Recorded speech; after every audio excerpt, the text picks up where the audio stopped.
Nós queremos receber com muita alegria nesta noite Pastor Marcos Borges, mais conhecido como Pastor Cote, e a sua amada e lindíssima esposa Raquel. Se coloca de pé, Raquel, para essa igreja inteira ver vocês. Dê uma salva de palmas ao Senhor pela vida deles.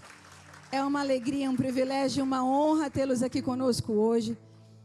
E eu quero te pedir que não se mova, não caminhe, não converse.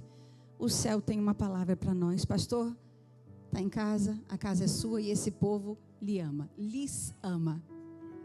Obrigado. Amém. Glória a Deus. Que igreja linda, né? Gente, primeiramente, quero expressar minha profunda gratidão a todos vocês, a maneira tão carinhosa como vocês têm nos recebido aqui. Muitas vezes a gente pensa que a gente está indo para ministrar, né? Para ensinar, ministrar, mas na maioria das vezes a gente acaba aprendendo muito mais do que ensina. Nesses poucos dias que a gente está aqui, principalmente aqui em contato com a pastora Josi, puxa vida, nós estamos até constrangidos de tanto amor, um coração assim tão generoso, tão aberto. Obrigado, viu, pastora? Obrigado, é a mão do Pai mesmo, né? Gente, só me apresentando, meu nome é Marcos Cote, é um apelido de infância. Sou casado com a Raquel, está aqui a Pantera, né? Somos casados há 38 anos. Temos um casal de filhos, o Gabriel e a Bárbara, ambos já são casados, né? A Bárbara é casada com o Marcos, mora lá em Curitiba, no Brasil.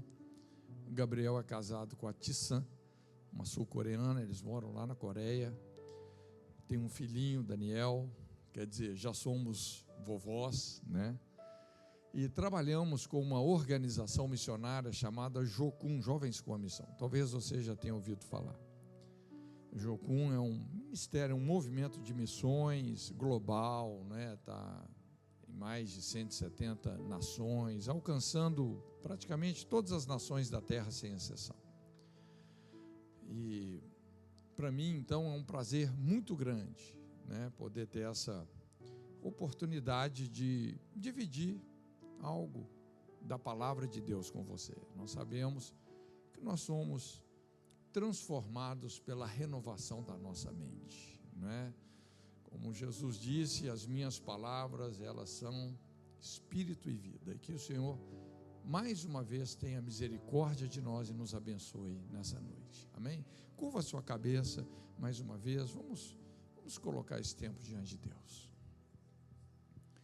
Pai querido, nós queremos nos achegar a Ti, Senhor, queremos beijar o Teu rosto, dizer que nós Te honramos. O Senhor é o nosso Pai, o Senhor sabe como nos dar coisas boas, e juntos aqui com um só coração, uma só alma, nós Te invocamos nesse lugar. Venha, Senhor, o Teu reino, seja feita toda a Sua vontade. Nos colocamos nas Tuas mãos como Teus filhos, como barro nas mãos do oleiro. Senhor, que o Senhor possa nos abençoar nessa noite. Como ministro do Evangelho, eu quero Te agradecer por esse ministério, quero abençoar essa igreja, que o Senhor continue trazendo para esse lugar os fiéis da terra, que hajam sempre céus abertos sobre este lugar, no nome de Jesus. E libera, Senhor, sobre as nossas vidas a Sua palavra, aquela que procede da Sua boca, que para Ti não volta vazia, sem antes ter cumprido todo o propósito para o qual ela foi designada. Nós queremos dizer sim, amém, para tudo aquilo que o Espírito Santo quer mover nos nossos corações, em nome de Jesus, amém. Se você puder, abra sua Bíblia comigo aí em 2 Reis, no capítulo 6, verso 8. Eu gostaria de compartilhar uma palavra com você, vou tentar ser aqui o mais objetivo possível. Eu sei que hoje é um culto, né, de meio de semana. 2 Reis 6, 8, é uma história muito interessante. E a Bíblia fala assim: o rei da Síria fazia guerra a Israel. Aliás, hoje a gente vê uma situação mais ou menos como essa, né? Ali a terra está tremendo ali no Oriente Médio, né? O rei da Síria fazia guerra a Israel e consultou com os seus servos, dizendo: em tal e em tal lugar estará o meu acampamento. Mas o homem de Deus enviou o rei de Israel, dizendo: guarda-te de passares por tal lugar, porque os sírios desceram ali. Por isso o rei de Israel enviou aquele lugar de que o homem de Deus lhe dissera e de que o tinha avisado, e se guardou ali não uma nem duas vezes. Então se turbou com este incidente o coração do rei da Síria, chamou seus servos e lhes disse: não me fareis saber quem dos nossos é pelo rei de Israel? E disse um dos servos: não, ó rei meu senhor, mas o profeta Eliseu, que está em Israel, faz saber ao rei de Israel as palavras que tu falas no teu quarto de dormir. E ele disse: vai ver onde ele está, para que envie e mande trazê-lo. E fizeram-lhe saber, dizendo: eis que está em Dotã. Então enviou para lá carros e cavalos, um grande exército, os quais chegaram de noite, cercaram a cidade. E o servo do homem de Deus se levantou muito cedo, e eis que um exército tinha cercado a cidade com cavalos e carros. Então o seu servo lhe disse: ai, meu senhor, que faremos? E ele disse: não temas, porque mais são os que estão conosco do que os que estão com eles.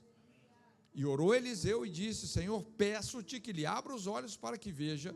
E o Senhor abriu os olhos do moço e viu. E eis que o monte estava cheio de cavalos e carros de fogo em redor de Eliseu. E como desceram a ele, Eliseu orou ao Senhor e disse: fere, peço-te, essa gente de cegueira. E feriu-a de cegueira, conforme a palavra de Eliseu.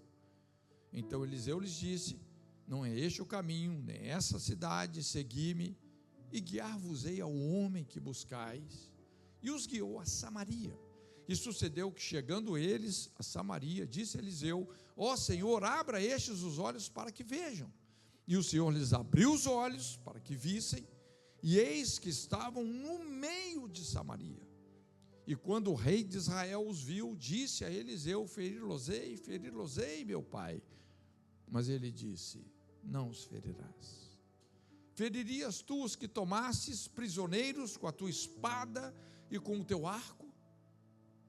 E ele fala assim: põe-lhes diante pão e água, para que comam e bebam, e se vão para o seu senhor. E apresentou-lhes um grande banquete, e comeram e beberam, e os despediu, e foram para seu senhor. E não entraram mais tropas de sírios na terra de Israel. Veja bem, este é um cenário assim muito interessante. Havia ali uma guerra que já vinha durando décadas, e o que dá a entender aqui é que o exército da Síria era mais forte e vinha montando uma série de emboscadas contra o exército de Israel. Mas de repente, Deus começou a colocar esse profeta, esse homem chamado Eliseu, nessa brecha. E Deus começou a revelar para Eliseu todos os planos mais secretos do rei da Síria. Deus começou a revelar para Eliseu. Então Eliseu chegava para o rei de Israel e falava: rei, olha, não passa por aquele caminho, porque tem uma emboscada. Depois falava: não passa também por ali, porque tem emboscada, tem armadilha, não passa. E assim os planos do rei da Síria começaram a ser frustrados. Um a um foram sendo frustrados. E de repente, o rei da Síria, ele foi ficando assim incomodado, gerou uma suspeita, e ele falou: não é possível, só pode ter um espião aqui no nosso meio. Então ele faz uma daquelas reuniões, sabe aquelas reuniões assim de rolar a cabeça, né? De achar o delator, o espião e rolar a cabeça. Até que alguém chegou e falou: não, rei, não tem espião não. É o profeta que está lá em Israel, que Deus revela para ele o que você fala no seu quarto de dormir, o cara sabe. E o rei fica furioso e manda então prender Eliseu. Onde é que ele está? Ele está numa cidadezinha aí, um lugar chamado Dotã. Então enviou para lá um exército numeroso, suficiente para cercar a cidade. Foram à noite. Então quando chega de manhã cedinho, o moço do profeta vai respirar o ar puro da manhã e de repente ele se depara com a cidade inteira cercada. E ali ele se desespera. Ele fala: meu Senhor, o que faremos? E agora? E tal, não é? E aí Eliseu fala com ele: não, rapaz, não fica preocupado não, porque mais são os que estão conosco do que os que estão com eles. Aí talvez o moço de Eliseu falou assim: rapaz, você não sabe fazer conta não? Tipo assim, 1, 2, né? E a cidade inteira cercada. Aí Eliseu faz uma oração: Senhor, abre os olhos deles. Abra os olhos dele, para que ele possa ver o que eu estou vendo. E de repente Deus abre os olhos do moço, e o moço vê os exércitos de Deus, as hostes de Deus, carros e cavalos de fogo. E quando aquele exército veio para prender Eliseu, o exército da Síria, ele simplesmente faz uso de todo esse poder que estava disponibilizado. Ele fala: Senhor, não quero confusão com essa turma. Fere eles de cegueira. E daqui a pouco todos eles estão totalmente cegos. Então, de repente, todo o poder que eles tinham, né, todo o treinamento daquele exército, as suas habilidades, as suas armas, estava tudo inutilizado, estavam cegos. E Eliseu chega e fala: olha, na verdade o problema de vocês não é comigo, o problema de vocês é com o meu rei, está lá em Samaria. E pega eles pela mão e vai guiando até Samaria, uma viagem. Quando eles estão chegando em Samaria, Eliseu atesta do exército da Síria. Quando o rei de Israel vê o exército da Síria totalmente vulnerável, ele pensou num banho de sangue. Matá-los-ei, matá-los-ei. E Eliseu falou: não, a gente não mata prisioneiro. E ele fala assim: sabe o que nós vamos fazer? Ele fala para o rei: nós vamos fazer uma ceia para eles. Apresentou-lhes uma ceia: água, comida, liberdade. E despediu. E a Bíblia fala que por causa disso acabou a guerra. Não entraram mais tropas de sírios na terra de Israel. Acabou uma guerra que vinha durando décadas. Acabou. Por causa de um homem. Um homem que tinha um espírito reconciliador, que tinha um coração de perdoar, que tinha um espírito de Cristo. Por causa de um homem, uma guerra acabou. Queridos, nós vivemos num mundo de muitos conflitos, sim ou não? O maior desafio da humanidade são os relacionamentos. Nós vivemos num mundo assim de muitos conflitos, muitas dificuldades. Inclusive, dentre tantas promessas que Jesus nos fez, uma delas é essa, né? No mundo tereis aflições, mas tem de bom ânimo, eu venci o mundo. Nós passamos por caminhos estreitos. Jesus disse: largue a porta, espaçoso o caminho que conduz à perdição, estreita é a porta, apertado o caminho que conduz à vida. Muitas vezes a nossa vida, ela é pautada por muitos Getsêmanes, muitos calvários, muitos conflitos, né? As pessoas em conflitos conjugais, eclesiásticos, não é? Quando a gente pensa, seja numa perspectiva tanto microsocial da nossa realidade, do nosso dia, né? Porque de repente você está enfrentando conflitos assim, que tem alguém lá, como esse rei da Síria, que está tentando te destruir de todo jeito.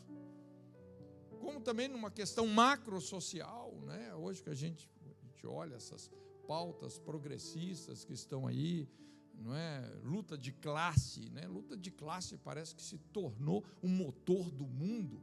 Rico contra pobre, homem contra mulher, machismo, feminismo, não é? Impressionante como o nosso mundo está fervendo de conflitos. Então eu gostaria só de compartilhar com você, andando aí sobre essa palavra, sobre essas águas, compartilhar com vocês um pouco sobre os efeitos de você ter essa maturidade profética, esse discernimento profético, de ter um coração assim, um coração como o coração de Eliseu, um coração reconciliador. A primeira coisa, quando você tem um espírito reconciliador, é interessante como você vai desenvolver percepção espiritual, sensibilidade. Você vai começar a conhecer os planos do inimigo. No verso 12 aí, a Bíblia fala assim: mas o profeta Eliseu, que está em Israel, faz saber ao rei de Israel as palavras que tu falas no seu quarto de dormir. Um espírito reconciliador destranca esse acesso para conhecermos os mais secretos intentos do inimigo. Deus começa a trazer à luz as maquinações do inimigo. A gente sabe, a natureza do inimigo é seduzir, tentar, intimidar, acusar, condenar. Mas a natureza de Deus é paz. A primeira percepção que um espírito perdoador nos concede é acerca dos desígnios do inimigo. Você não vai cair nas armadilhas, muito pelo contrário. Você entende as maquinações, as provocações do inimigo. Você não vai entrar nessa esfera de ficar lutando contra carne e sangue. Você vai discernir a natureza da batalha. E quando o inimigo pensa que vai te surpreender, na verdade, é ele que está sendo surpreendido. Quando o rei da Síria achava que ele fez uma armadilha ali, que para o exército de Israel seria fatal, de repente, aquele plano já estava totalmente desvendado. Então, um coração reconciliador traz a revelação de Deus que te coloca, literalmente, na vanguarda do discernimento. Sempre um passo à frente do inimigo. Gente, quem perdoa, vence. Enquanto a amargura nos cega para as ciladas de Satanás, uma atitude de humildade, reconciliação, torna óbvio, torna irrelevante toda a astúcia do mal. É interessante, quando Paulo escreve ali aos Coríntios, ele fala assim: e a quem perdoardes alguma coisa, também eu, porque por amor de vós o fiz na presença de Cristo, para que não sejamos vencidos por Satanás. E ele fala assim: porque não ignoramos os seus ardis, os seus desígnios. Então Paulo estabelece essa atitude de perdoar como aquele elemento vital que vai definir se nós vencemos ou fomos vencidos por Satanás. Como é que você sabe que uma pessoa caiu no laço do diabo? Amargura. Amargura. Inclusive o escritor de Hebreus fala que a amargura nos priva da graça de Deus, não é? Quando fala lá de Esaú, que não encontrou lugar de arrependimento, não é que o lugar de arrependimento não havia, é que a amargura te segue e não te deixa achar. O lugar de arrependimento sempre existe. Muitas pessoas caem em armadilhas, laços, concupiscências nocivas, exatamente porque endurece o coração nesse sentido. de perdoar. Toda ofensa é uma isca, né? Tem até um livro que chama assim, né? A isca de Satanás. É ofensa, não é? É o inimigo te convidando. Se você reage no espírito da ofensa, você vai colocar o seu pé no território do inimigo. E aí, realmente, você vai sofrer uma retaliação terrível. Mas é importante entender que a amargura não só adoece, como também emburrece emocionalmente as pessoas. A gente vê pessoas fazendo decisões assim esdrúxulas que prejudicam ela mesma por causa de amargura, orgulho. A segunda coisa, quando você tem um espírito reconciliador, é que você vai começar a salvar e livrar pessoas do perigo. Você vai experimentar realmente assim uma graça para receber o conselho de Deus. É impressionante o poder de um conselho. É uma das maneiras, inclusive, como Deus se revela, né? Ali em Isaías, é como conselheiro, né? Príncipe da paz, o conselheiro. A Bíblia fala aqui no verso 10, pelo que o rei de Israel enviou àquele lugar de que o homem de Deus lhe falara, de que o tinha avisado, e se guardou ali nenhuma, nem duas vezes. Então veja bem que por conta do conselho de Eliseu, não foram poucas as vezes que todo o exército, todos aqueles homens foram literalmente poupados. É interessante, nós estamos continuamente passando por provas, né? Para andar no Espírito é essencial isso, discernirmos as provas de Deus, como também as tentações de Satanás, as armadilhas do inimigo. E a perspectiva do conselho é exatamente desfazer essas armadilhas, ajudar outros a discernir e superar as provas. Assim você começa a livrar pessoas do caminho do destruidor. Eu me lembro, há um tempo atrás, numa única semana, eu intermediei umas 5 situações de divórcio. Sabe aquelas situações assim, que o casal já estava praticamente decidido a divorciar, famílias que iam ser destruídas, e às vezes por conta de uma palavra que você dá, você muda o destino daquela família. Graças a Deus. É impressionante, por causa de uma palavra. Um coração perdoador vai prover unção, graça para você saber orientar as pessoas, dizer a elas por onde elas devem, por onde elas não devem andar. Isso parece assim ser uma coisa meio óbvia, mas a Bíblia explica que há caminhos que parecem ser certos, e parece mesmo, mas o final deles são caminhos de morte. O conselho e a sabedoria de Deus sempre vem a partir de um caráter exercitado no quebrantamento, no perdão, na tolerância. Quando a gente lida com relacionamentos, o essencial não é você tomar o lado de uma pessoa, mas é sempre tomar o lado de um relacionamento. Eu estou intermediando atualmente assim, uma situação muito difícil, né, em termos de um líder, né, de muita evidência no Brasil. Eu falei com ele, porque é uma situação difícil, né? Você pega às vezes situações que envolvem traição, que envolvem uma série de coisas. Eu falei, olha, eu não estou nem a favor seu nem dela. Eu estou a favor do casamento, do relacionamento, né? Mas aqui nós entendemos o poder de um conselho, de uma orientação profética, carregada de compaixão, de revelação, não é? Por causa de uma palavra, você evita a divisão de uma igreja, a destruição de um casamento, uma atitude inconsequente. Quando você tem um espírito reconciliador, você vai ter uma unção de conselho. Por isso que eu sempre digo que a pior coisa que uma pessoa em dificuldades pode fazer é ir se aconselhar com alguém amargurado.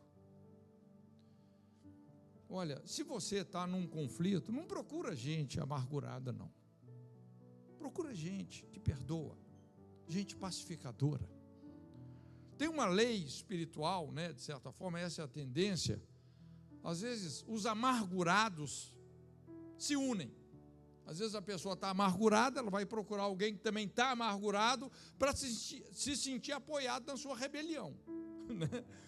Mas olha, se você está com um problema, alguma dificuldade, algum conflito, procura gente perdoadora, gente madura. Terceira coisa, quando você tem um espírito reconciliador, Deus vai te dar autoridade. Você vai poder se colocar na brecha, nessa posição de intercessor, de pacificador. E foi assim, de uma maneira muito inusitada, que Deus fez isso em relação a Eliseu. Porque como é que Deus colocou Eliseu na brecha? Revelando para Eliseu os planos do rei da Síria. E isso fez dele um alvo direto do rei da Síria.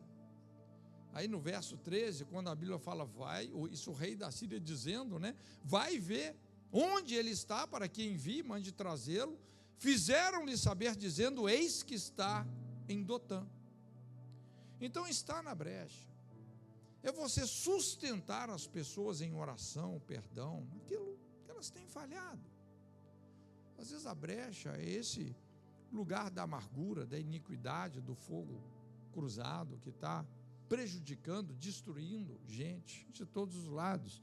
A Bíblia fala, né, quando Deus procura um intercessor, procurei alguém que estivesse na brecha. Qual que era o intuito de Deus? Evitar a destruição.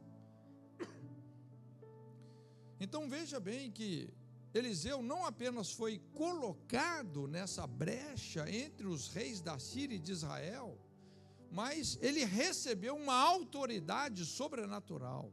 E no final, realmente, é impressionante como ele destruiu essa inimizade. Então Deus só o colocou nessa linha de fogo porque ele tinha esse espírito perdoador. E aqui Deus pôde então levantá-lo para intermediar nada mais, nada menos do que um conflito de proporção internacional. A princípio, como eu disse, a posição de intercessor faz de você o alvo do inimigo. Eliseu se tornou o alvo do rei da Síria. Só que um intercessor, por mais débil, por mais vulnerável que ele pareça ser, gente, ele nunca é a caça, ele sempre é o caçador. Assim como Jesus, na sua morte, Jesus não foi uma vítima, como muitos supõem. Pelo contrário, na verdade, o diabo é que foi vítima do extraordinário plano de Deus através da cruz de Cristo. Quando o diabo achou lá que matamos o Messias, destruímos Jesus, 3 dias de festa lá no inferno, né? No terceiro dia, de repente, Satanás sente o pé de Jesus esmagando o seu pescoço, e Jesus dizendo, me dá as chaves da morte e do inferno. E ele ressuscita, levando cativo o cativeiro, subindo aos mais altos céus, dando dons aos homens. Quem é que foi vítima de quem? Jesus não foi vítima, ele se entregou. João, no capítulo 10, Jesus fala, este mandamento eu recebi do meu Pai, que eu vou dar a minha vida e vou tornar a tomá-la, como quem zomba da morte. Esse é o poder da intercessão.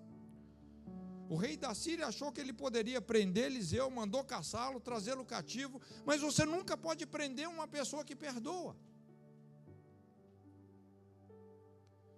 Então veja bem, quando Deus te coloca nessas brechas, Ele está te dando uma autoridade para isso. Quarta coisa, quando você tem um espírito reconciliador, vai haver um rompimento de paradigmas. Você vai começar a abrir os olhos dos cegos. Você vai causar um ambiente de revelação ao seu redor. principalmente aquelas pessoas que você cuida.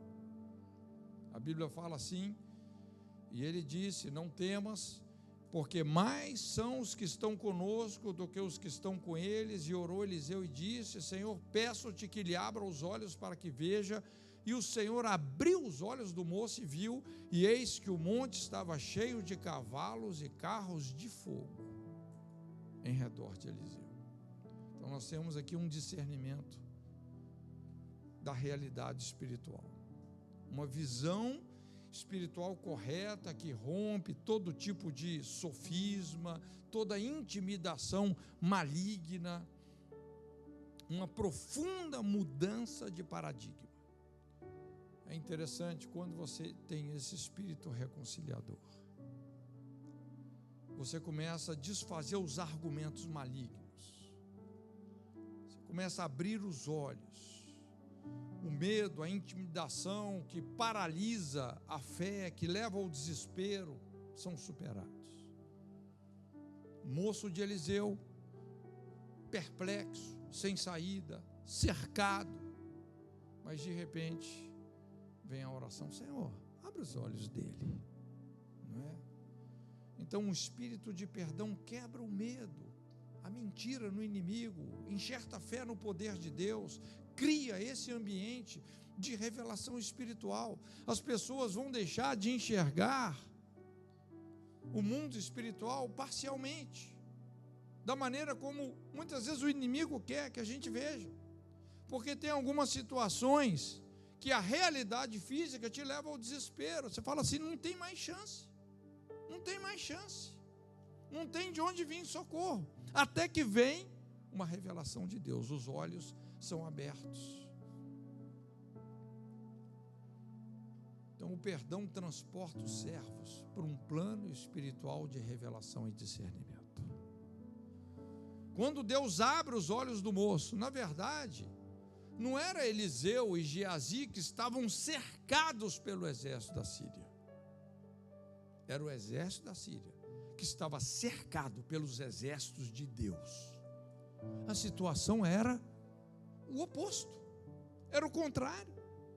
Não sei, talvez hoje você está vivendo situações assim na sua vida que você perdeu a esperança, que você falou: não tem mais jeito para isso. Até que vem uma revelação de Deus. A Bíblia fala, o apóstolo Paulo fala que o mundo invisível é muito mais real do que o visível.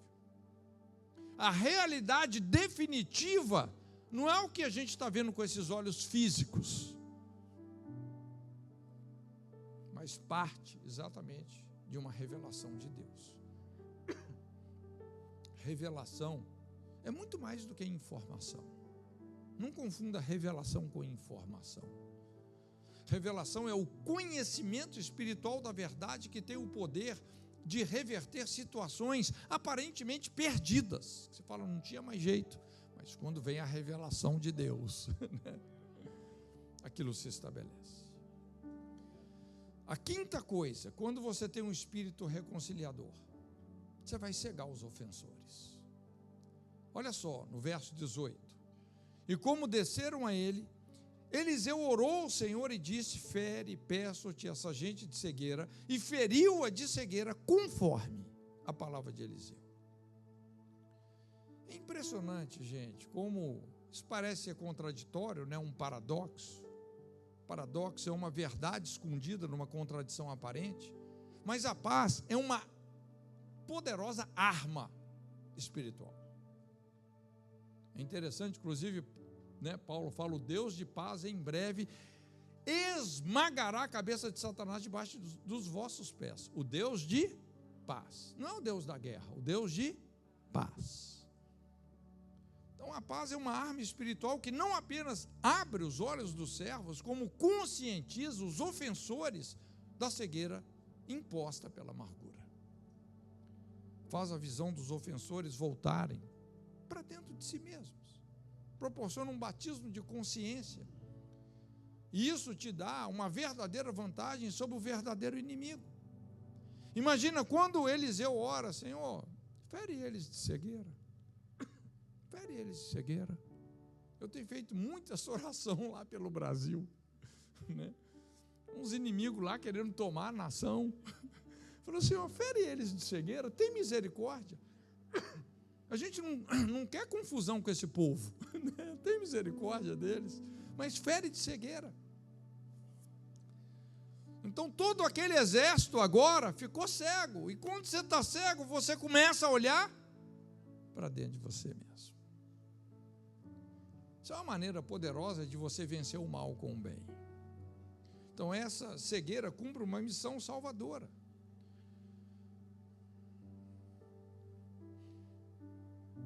Quando você tem esse espírito reconciliador, você vai conscientizar as pessoas da cegueira que um coração cheio de ofensividade, vingança, né, proporciona. Você vai parar a ação da guerra. É impressionante como agora todo o poderio do exército da Síria estava inutilizado. Uma oração, né, que veio de um coração perdoador. Eu, quando leio isso aqui, eu me lembro muito da conversão lá de Saulo, né? Porque a única coisa, gente, que explica a conversão de Saulo na Bíblia, a única explicação bíblica para a conversão de Saulo, foi a intercessão de Estevão, sim ou não? A Bíblia fala que Estevão, ele pregava ali com tanta graça, com tanta sabedoria, que ali os judeus, os religiosos, sem ter mais argumentos, amando de Saulo, começaram a apedrejá-lo. E quando ele estava sendo apedrejado, ele faz uma oração: Senhor, não lhes impute esse pecado. E quando ele faz essa oração, a Bíblia diz que Estevão vê os céus abertos e o Filho de Deus em pé à destra do Todo-Poderoso. Porque tem oração, gente, que abre o céu. E essa é uma delas. Essa é uma delas. Ali, quando Jesus se levanta, é como se ele estivesse dizendo assim para Estevão: meu filho, eu te ouvi e eu estou indo lá agora. Eu vou salvar esse cara. Eu vou perdoar ele. Eu vou perdoar. E aí Saulo agora está indo para Damasco, respirando ameaças de morte, com a intenção de prender os cristãos. E de repente, nesse caminho, não sei se foi do cavalo, mas ele caiu por terra, né? Jesus atropelou ele. Foi um impacto espiritual tão violento. Ele não viu estrela, ele viu o sol da justiça. Ele ficou cego, 3 dias cego, 3 dias. Esse batismo de consciência. E Jesus fala com ele: Saulo, Saulo, por que me persegues? Dura coisa te é recalcitrar contra os aguilhões. Quem é, Senhor? Eu sou Jesus, a quem tu persegues. Aí depois, Jesus fala com Ananias: vai lá, Ananias, na rua chamada direita, tem um cara lá. Quando Saulo converte, ele já vai para a direita. Tem um cara lá, não tenha medo, porque já é dos nossos, né? Ele era meio um judeu daqueles bem xiita, né? Ele já é dos nossos. Batismo de consciência, 3 dias cegos. Impõe a mão sobre ele para ele recobrar a sua visão. É o que está acontecendo aqui. Quando você tem um espírito reconciliador, você vai cegar o inimigo, você vai desarticular o poderio maligno. 6ª coisa, quando você tem esse espírito de perdão, isso vai te conduzir ao ponto central da situação. Eu acho isso aqui assim fantástico. Aqui tem um princípio muito forte no aconselhamento, que a gente fala sobre essa capacidade de você mapear, né? Mapear a ferida, mapear a origem, a gênesis dos conflitos, dos problemas. Pessoas têm problemas, conflitos têm problemas, tudo tem uma gênese. Se você quer tratar de maneira mais profunda uma questão difícil, você tem que entender o processo de construção e na raiz.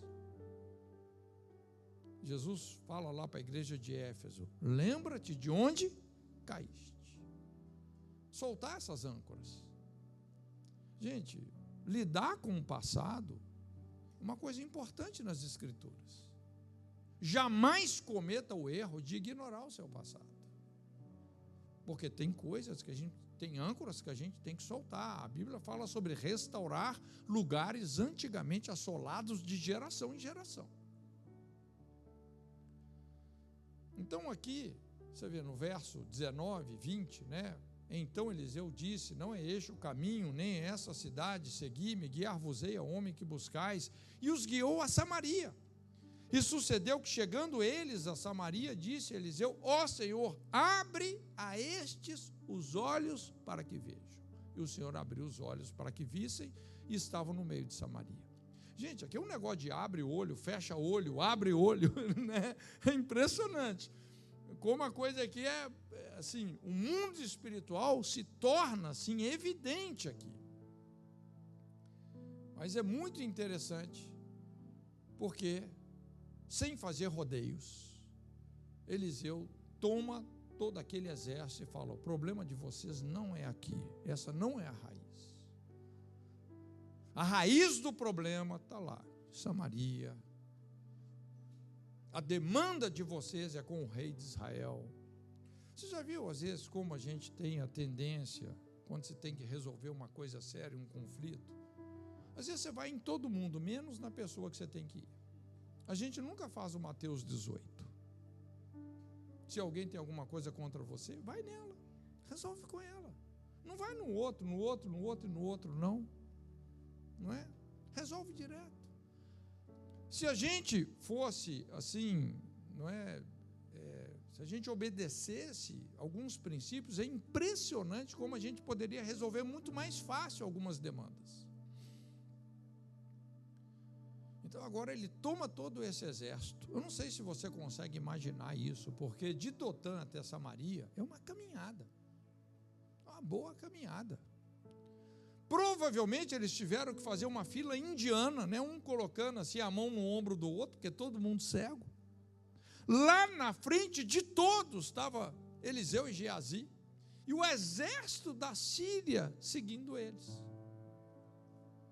Eles devem ter chegado lá com os dedão assim, tudo trupicado, porque quem já foi ali nessa região sabe que é pedra, pedra, né? O caminho tem muita pedra, não é?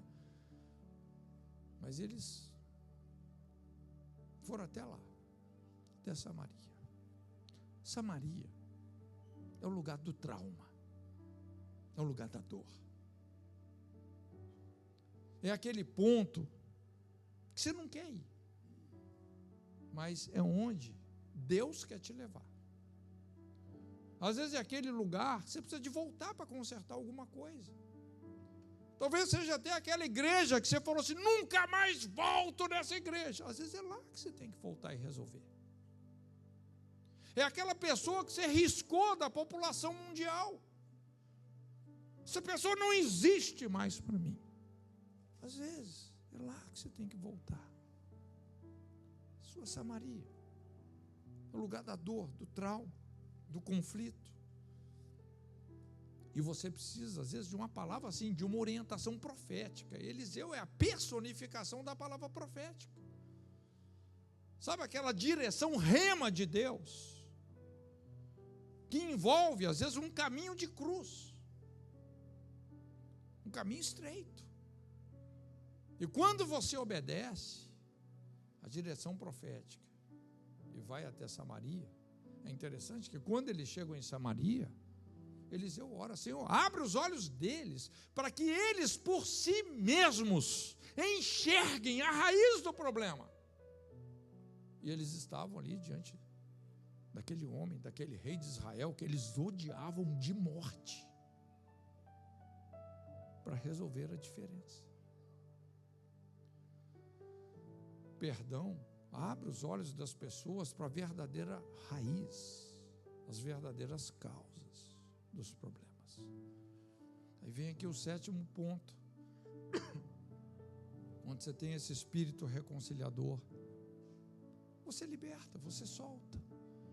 Quando o rei de Israel os viu, disse a Eliseu: Feri-los-ei, meu pai, mas ele disse, não os ferirás. Feririas tu os que tomasses prisioneiros com a tua espada, com o teu arco, põe-lhes diante pão e água, para que comam e bebam e se vão para o seu Senhor. Ferir ou libertar. Vingar ou vencer o mal com o bem. Só um coração perdoador não vacila diante desse dilema. E libertar, gente, é mais do que perdoar, é você ensinar outros a perdoar. Eliseu não só libertou o exército da Síria, perdoando, oferecendo a eles alimento, comunhão, liberdade, mas ele também libertou o rei de Israel, ensinando ele a perdoar. Ele estava discipulando reis, discipulando nações. Aliás, esse é o nosso mandato cultural. Discipular nações. É o que ele está fazendo aqui. A vingança tende a se tornar crônica. Vingança só gera vingança, pavimentando o caminho da amargura, da destruição. Mas aqui Eliseu falou, não, ninguém vai morrer, muito pelo contrário. Nós vamos dar uma ceia, uma mesa.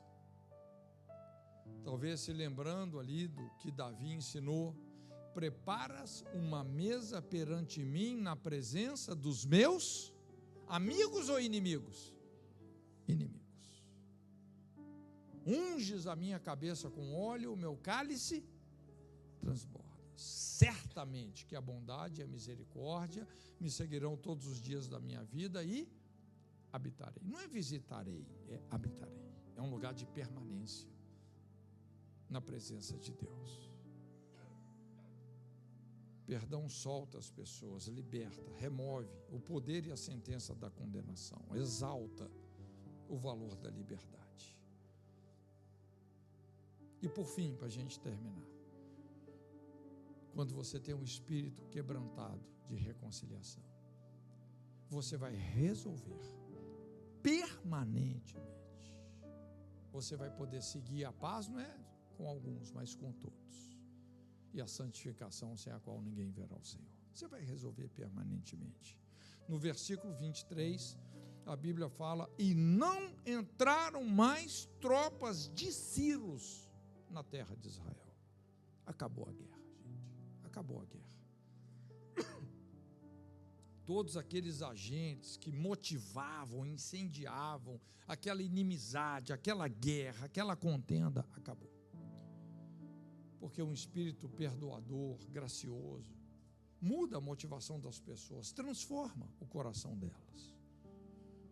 Às vezes esse é o grande problema da lei. Lógico, a lei é importante, né? A lei tem a sua função, ela define o pecado, ajusta a condenação do pecador.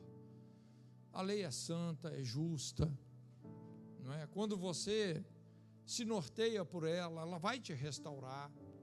Mas a lei não te perdoa. A lei tem algumas fraquezas, algumas limitações, né?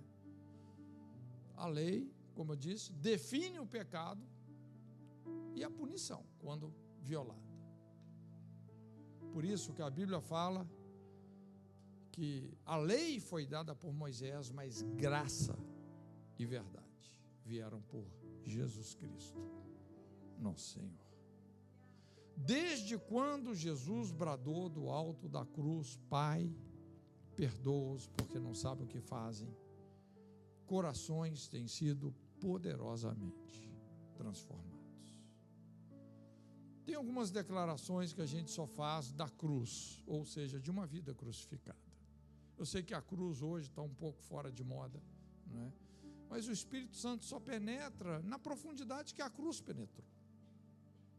Então, algumas declarações poderosas que realmente mudam de dentro para fora as pessoas,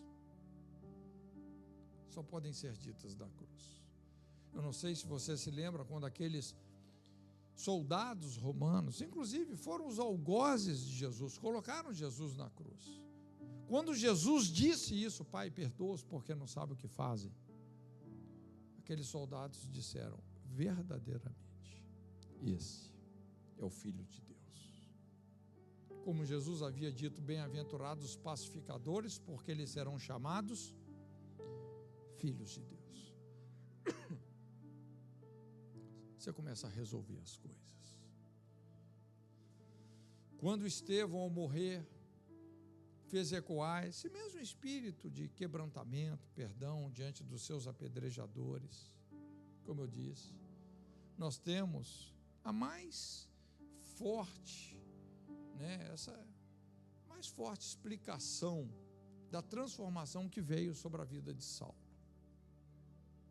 Alguém já disse que Paulo se tornou literalmente a continuação viva do sermão que Estevão não conseguiu terminar.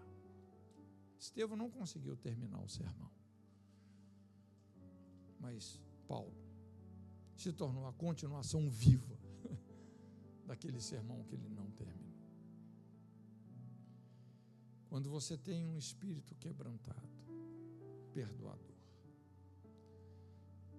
com esse coração que nós vamos mudar a nossa geração. Curva a sua cabeça um pouquinho.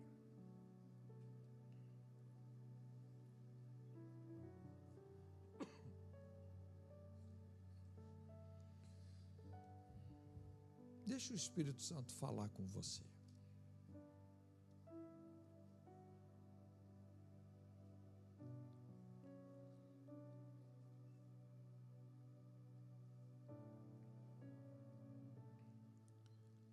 Talvez você se identifique com essa situação toda. Talvez você está dentro de um conflito, precisando soltar alguém, liberar alguém. E nessa noite, no seu coração, talvez você precise de uma ceia, de resolver isso. Quando Paulo, dizendo em relação à ceia, ele fala assim: examine-se, pois, o homem a si mesmo e tome da ceia. Examine-se o homem a si mesmo. É interessante porque a Bíblia não nos dá na ceia, ela não nos dá a possibilidade de não tomar da ceia. Examine-se o homem a si mesmo e talvez não tome da ceia. Não tem essa possibilidade. A única possibilidade é você resolver o que você tem que resolver e tomar da ceia. Se quebrantar, soltar, liberar, perdoar.